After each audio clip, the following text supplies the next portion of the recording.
Assalamualaikum warahmatullahi wabarakatuh. Perkenalkan, nama saya Penny Hasanuddin, SPD MPD, dosen program studi agroteknologi Fakultas Sains dan Teknologi Universitas Muhammadiyah Sidenten Lampang. Melalui kesempatan ini, saya akan menjelaskan pernyataan diri dosen dalam unjuk kerja Tridharma Perguruan Tinggi atau PDD UKT-PT dalam bidang pengajaran. Saya mengampu salah satu mata kuliah wajib, yaitu Biologi Dasar dengan bobot 3 SKS dan diprogramkan pada semester 1. Secara umum, mata kuliah Biologi Dasar membahas tentang pengertian dan ruang lingkup biologi, cabang ilmu biologi dan keterkaitannya dengan ilmu lainnya, asal-usul mulanya makhluk hidup, kemudian sel tumbuhan, jaringan tumbuhan, organ tumbuhan, anabolisme dan katabolisme, enzim dan sifat-sifat enzim, kemudian tingkah laku pada tumbuhan. Adapun capaian pembelajaran mata kuliah Biologi Dasar, yang pertama yaitu mahasiswa mengetahui kontrak perkuliahan dan ruang lingkup biologi. Yang kedua, mahasiswa mampu menjelaskan pengertian biologi, cabang ilmu biologi, dan keterkaitannya dengan ilmu lainnya. Yang ketiga, mahasiswa mampu menjelaskan asal-usul makhluk hidup, yaitu teori biogenesis dan teori abiogenesis. Kemudian yang keempat, mahasiswa mampu menjelaskan pengertian sel dan sel tumbuhan. Yang kelima, mahasiswa mampu menjelaskan macam-macam jaringan tumbuhan dan struktur fungsi jaringan tumbuhan. Yang keenam, mahasiswa mampu menjelaskan definisi organ, struktur dan fungsi organ tumbuhan. Yang ketujuh, mahasiswa mampu menjelaskan anabolisme dan katabolisme. Selanjutnya, mahasiswa mampu menjelaskan enzim dan sifat-sifat enzim. Dan kesembilan, mahasiswa mampu menjelaskan pengertian tingkah laku atau tingkah laku pada tumbuhan.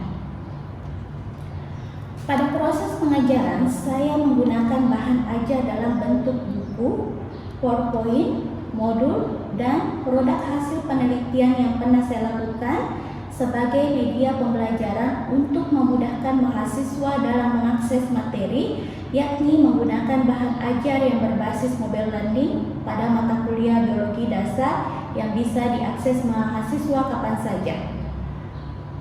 Dan untuk memperkaya pengajaran saya menggunakan berbagai referensi dari jurnal-jurnal terakreditasi. Sistem pembelajaran yang saya gunakan adalah sistem blended learning yang menggabungkan antara metode pembelajaran daring dan metode pembelajaran luring.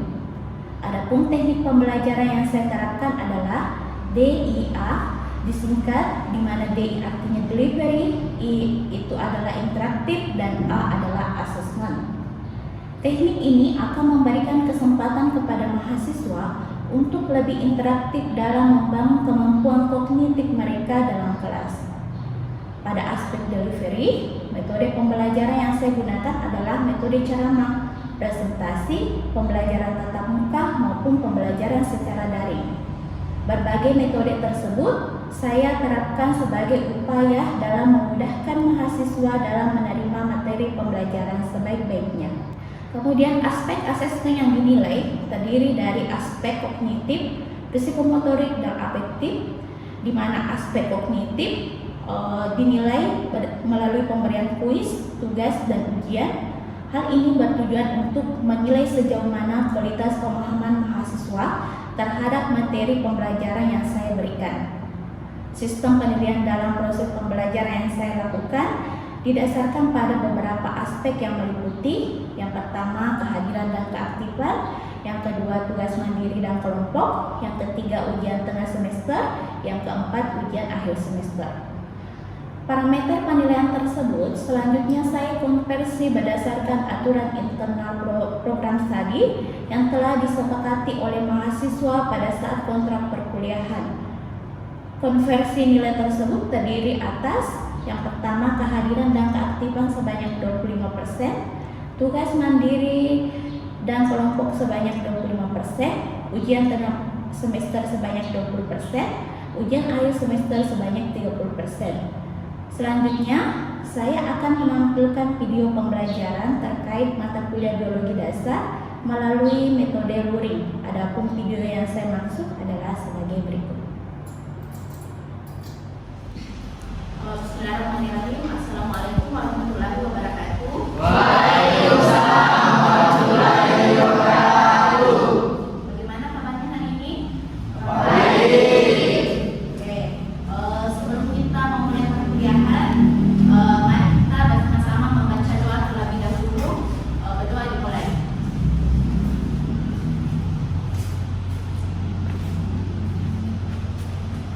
Selesai.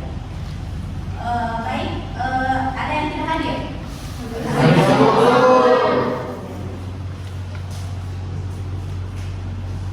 Oke ya. Jadi sebelum kita masuk perkuliahan kita pada siang hari ini, ada yang masih ingat pertemuan kita minggu lalu? Siapa yang masih ingat pertemuan kita minggu lalu? Ya. Jaringan tumbuhan, Bu. Ya, jaringan tumbuhan. Bisa disimpulkan? Yang saya ketahui tentang jaringan tumbuhan yaitu pengertiannya jaringan, kemudian jenis-jenis jaringan yang menyusun tubuh tumbuhan, kemudian di mana jaringan ini adalah sekelompok sel yang menyusun struktur fungsi yang sama oleh bahan antar sel membentuk suatu kesatuan. Kemudian jadi pada tubuh tumbuhan terdiri atas banyak sel. Sel-sel itu pada tempat tertentu membentuk jaringan. Lalu jenis-jenis jaringan yang dibedakan menjadi jaringan meristem dan jaringan dewasa. Oke, kita beri aplaus dulu. Ada lagi yang lain selain disampaikan namanya? Ya, silakan.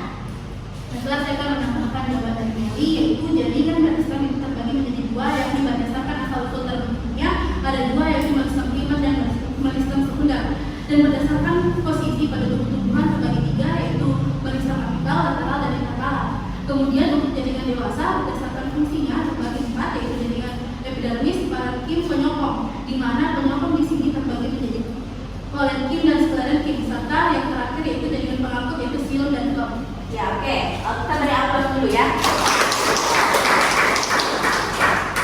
Jadi sudah benar yang dikatakan temannya. Pembelajaran kita minggu lalu itu tentang jaringan tumbuhan, ya.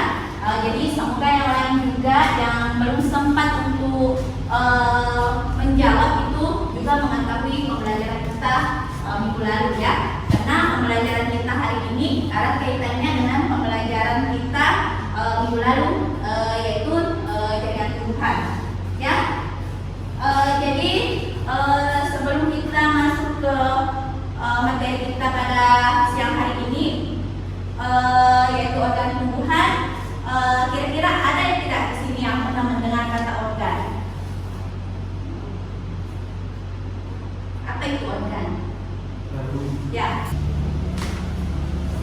Organ adalah kelompok jaringan yang menjalankan fungsi serupa. Organ dalam tubuh misalnya jantung, ginjal, kalau di luar tubuh misalnya hidung dan mata. Nah, itu untuk organ pada manusia, ya. Kalau untuk organ pada manusia, ya, sesuai yang dikatakan temannya itu bahwa organ pada manusia itu untuk organ dalam misalnya hati, ginjal, ya. Tapi untuk organ luar itu seperti misalnya mata, hidung, ya. Jadi sudah betul yang dikatakan temannya, ya. Nah, di tumbuhan, ya, kira-kira tumbuhan itu memiliki organ apa tidak sih? Itulah yang akan kita bahas pada pertemuan kali ini. Jadi capaian pembelajaran kita pada siang hari ini yang pertama, mahasiswa mampu menjelaskan definisi organ. Yang kedua, mahasiswa mengetahui jenis-jenis organ pada tumbuhan. Yang ketiga, mahasiswa mengetahui fungsi organ tumbuhan. Yang keempat, mahasiswa mengetahui dan mampu menjelaskan jaringan penyusun organ tumbuhan. Makanya saya katakan bahwa pembelajaran kita minggu lalu erat kaitannya dengan pembelajaran kita hari ini, ya. Jadi setelah selesai nanti, saya harap kalian semua menguasai capaian pembelajaran ini, ya. Ini bahan kajiannya. Oke. Jadi dalam kajiannya yang pertama itu definisi organ, yang kedua jenis-jenis organ pada tumbuhan, yang ketiga fungsi organ tumbuhan, kemudian jaringan menyusun organ tumbuhan. Nah, kita lihat sekarang berarti pengertian ya. Nah, sesuai tadi yang dikatakan temannya bahwa organ itu adalah kumpulan beberapa jaringan yang secara bersama-sama melakukan tugas tertentu. Jadi organ itu merupakan kumpulan dari beberapa jaringan tadi yang secara bersama-sama dia melakukan tugas tertentu. Nah, kira-kira ada yang tahu tidak organ tubuhan yang mana? Ya, apa? Baiklah, mungkin salah satu organ yang ada dalam tubuh itu yaitu adalah dalam tubuhan. Daun, ya. Apalagi? Ya. Dari beberapa organ yang satu pertemuan yang pertama akar, ya, kemudian batang, ya, kemudian daun, ya, bunga, dan biji. Oke, ya.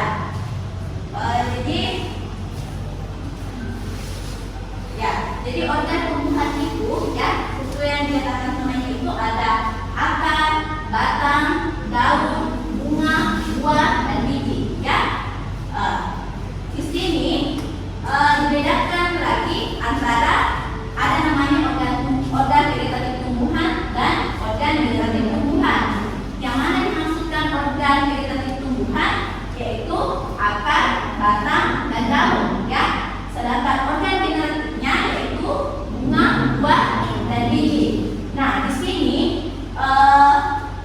kalau waktunya sempat ya, kita akan membahas juga organ generatif. Namun kalau waktunya habis, kita cuma sampai di organ vegetatif saja. Jadi cuma kita akan membahas akar, batang, dan daun, ya. Oke. Nih, akar itu, pasti semuanya sudah tahu ya. Akar itu tempatnya di mana biasanya? Bawah tanah, ya. Bagian besar itu kalau akar itu bagian tumbuhan yang berada di dalam tanah dan bentuknya meruncing sehingga lebih mudah menembus tanah, ya. Kemudian ada yang tahu tidak fungsi akar?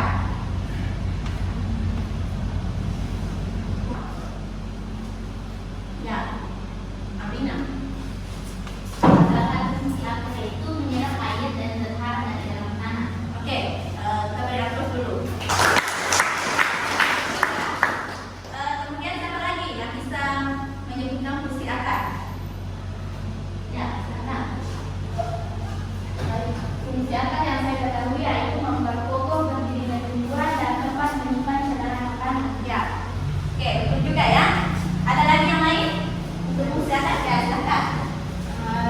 Fungsi akar itu sebagai alat perkembangan secara biologis. Oke, ya, terima kasih ya jawabannya. Jadi semua yang dikatakan oleh temannya ini merupakan fungsi akar, ya. Kita lihat pada slide. Yang pertama, fungsi akar itu adalah menyerap air dan zat hara dari dalam tanah. Apa maksud dari menyerap air dan zat hara dari dalam tanah? Kita ketahui bersama bahwa air itu berada di bawah permukaan tanah, ya. Nah, dan kita ketahui bahwa air itu merupakan salah satu bahan tumbuhan melakukan fotosintesis. Jadi akar ini yang membantu menyerap air hingga mencapai daun yang bisa dilakukan yang nantinya sebagai bahan tumbuhan untuk berfotosintesis, ya. Yang kedua, memperkokoh berdirinya tumbuhan. Apa maksud dari memperkokoh berdiri tumbuhan? Nah, kita lihat pada gambar di samping, ya. Pada gambar di atas,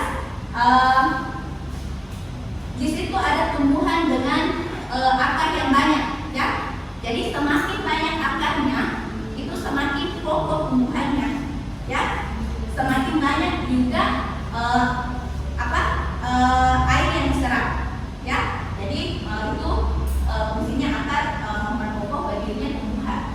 Kemudian yang ketiga itu sebagai tempat menyimpan cadangan makanan. Jadi dia menyimpan cadangan pada umbi akar namanya, ya. Jadi contohnya itu pada wortel dan lobak, ya. Jadi seperti itu contohnya, ya. Oke, seperti di atas. Kemudian yang keempat itu menyerap uap air dan gas dari udara. Apa maksud dari menyerap uap air dan gas dari udara? Ini contohnya pada tumbuhan bakau. Pernah lihat tumbuhan bakau? Nah, itu tumbuhan bakau dia hidup pada Jadi dia butuh akan nafas namanya supaya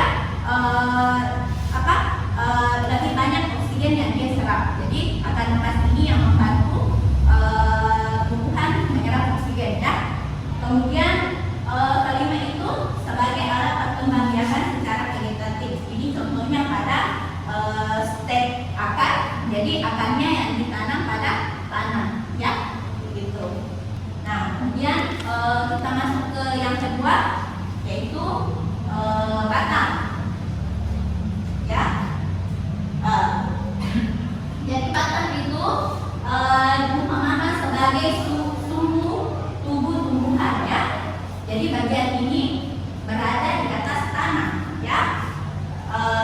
Umumnya batang bercabang, tetapi pada tumbuhan tertentu batangnya tidak memiliki cabang, seperti pada tumbuhan pisang ya, kelapa, pepaya, kita tidak memiliki cabang ya, batangnya tidak memiliki cabang. Oke. Nah, kemudian fungsi batang. Ada yang tahu fungsi batang? Ya, silakan. Salah satu fungsi batang yaitu menopang tumbuhan. Menopang tumbuhan. Ada lagi yang lain? Oke. Salah satu fungsi batang yaitu alat perkembangbiakan vegetatif. Oke. Ya, betul ya. Ada lagi dari perempuannya? Yang mana dari perempuannya? Ya, oke, silakan. Mengangkat air dan zat hara dari akar ke daun. Ya, ada lagi yang lain? Iya. Tempat menyimpan di dalam akar. Oke, ya, tempat menyimpan cadangan makanan. Oke. Jadi yang disebutkan semua temannya itu adalah merupakan fungsi dari batang ya. Jadi yang pertama fungsi dari batang itu adalah menopang tumbuhan ya. Apa maksud dari menopang tumbuhan itu? Jadi kita lihat tumbuhan itu berdiri tegak karena dia memiliki batang ya. Jadi coba lihat nih batang yang di pinggir jalan itu ya, dia berdiri tegak itu karena dia memiliki batang. Jadi fungsi batang itu yang pertama adalah menopang tumbuhan. Kemudian yang kedua sama tadi dengan akar ya, yaitu mengangkut air dan zat hara dari akar ke daun ya. Jadi kan maksud dari ini kan untuk sampainya akar ini ke daun, dia dulu harus melalui batang juga ya. Jadi batang itu juga memiliki fungsi mengangkut air dan zat hara dari akar ke daun ya. Kemudian yang ketiga itu tempat menyimpan cadangan makanan. Loh, di akar tadi juga dia juga memiliki fungsi tempat menyimpan cadangan makanan ya. Nah, kalau di batang ini dia berfungsi juga sebagai tempat menyimpan cadangan makanan. Jadi sama seperti akar ya, dia juga berfungsi menyimpan cadangan makanan. Contohnya itu bisa kalian lihat pada kentang ya. Kentang itu menyimpan cadangan makanan ya. Contohnya pada kentang ya. Kemudian yang kedua, yang keempat, alat perkembangbiakan secara vegetatif. Yang mana ini contohnya stek batang. Jadi ubi kayu ya. Jadi kan biasa kalau mau menanam ubi kayu, ubinya batangnya dipotong-potong. Nah itu salah satu alat perkembangbiakan secara vegetatif pada batang ya. Untuk batang dikotil dan monokotil itu, jadi bisa dilihat di atas ya perbedaannya. Nah, bagian keluarnya sama dengan akar, jadi dia disusun dengan epidermis ya. Kemudian untuk jaringan dikotil itu ada korteks, perisikkel, fluum, kambium, dan silem. Kemudian ada embun di tengahnya ya. Sebenarnya di jaringan monokotil itu juga ada embunnya, namun susah dibedakan karena bercampur dengan korteks ya. Makanya di batang monokotil itu tentang korteks dan empelumnya susah dibedakan karena bercampur, makanya disebut dengan jaringan parenkim dasar ya. Oke, kemudian fluum dan silemnya dia tersebar. Kalau yang ini fluumnya yang ini ya.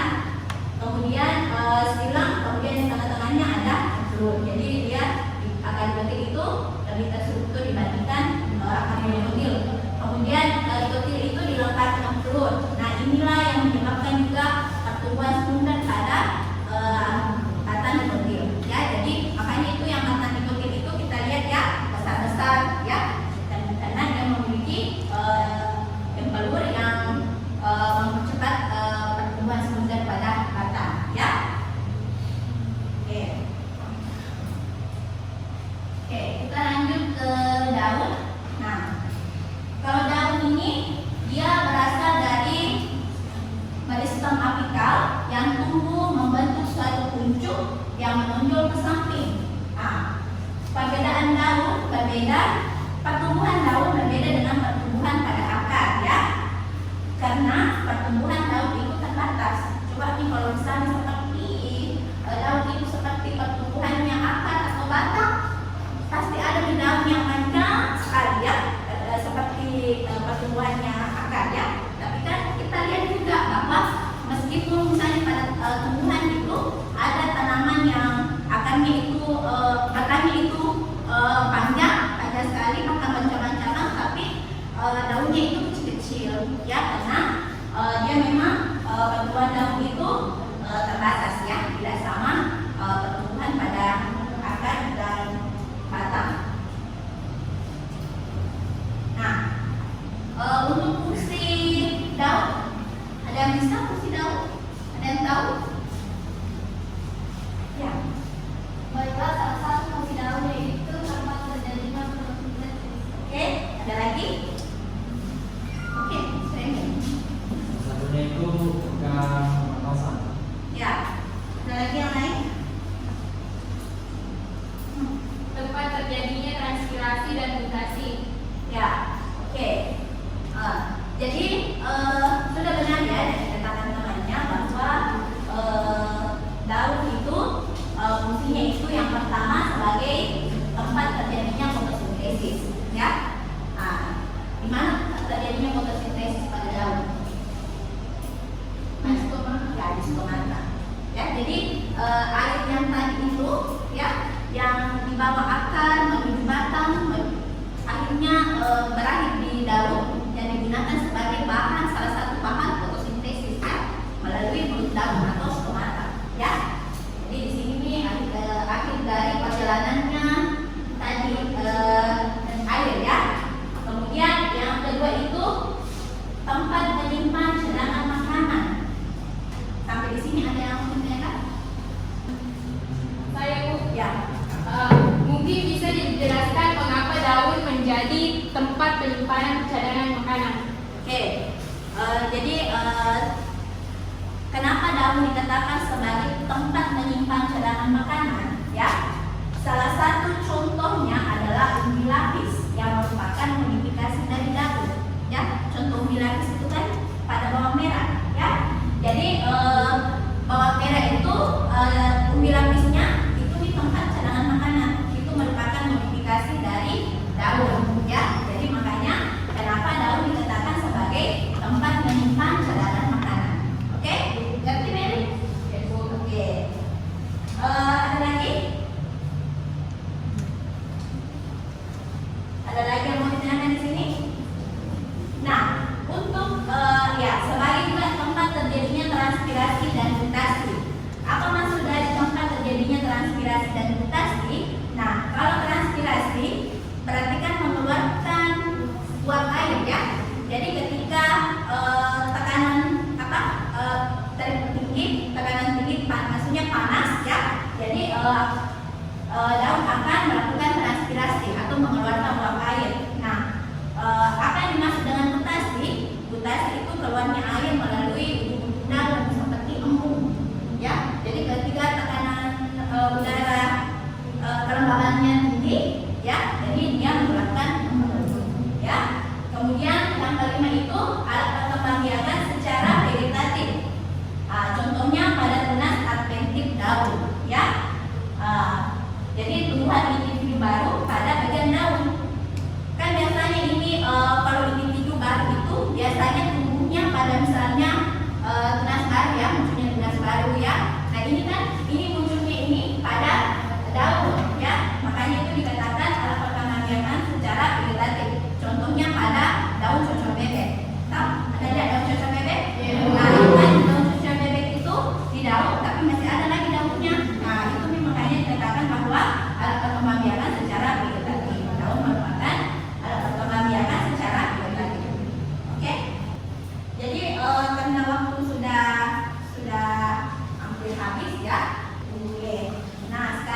aku tulisnya.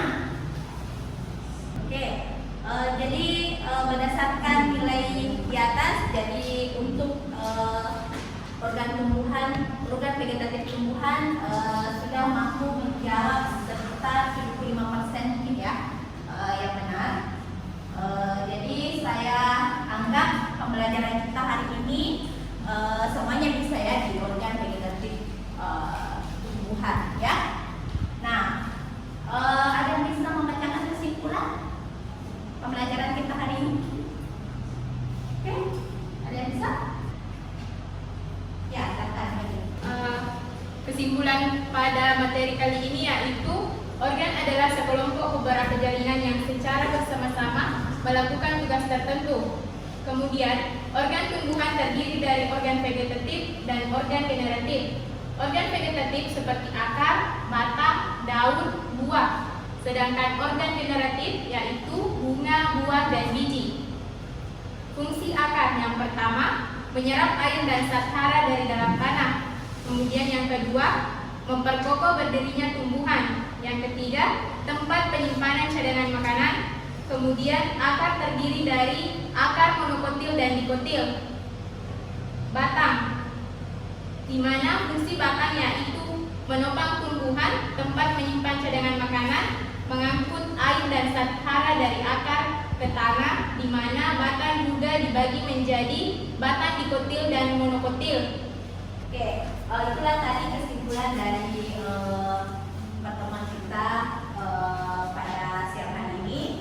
Jadi tugas kelompoknya nanti dikumpul pada pertemuan kita selanjutnya. Sebelum kita masuk ke organ generatif tumbuhan, kita bahas dulu, kita diskusi dulu hasil kerja kelompok.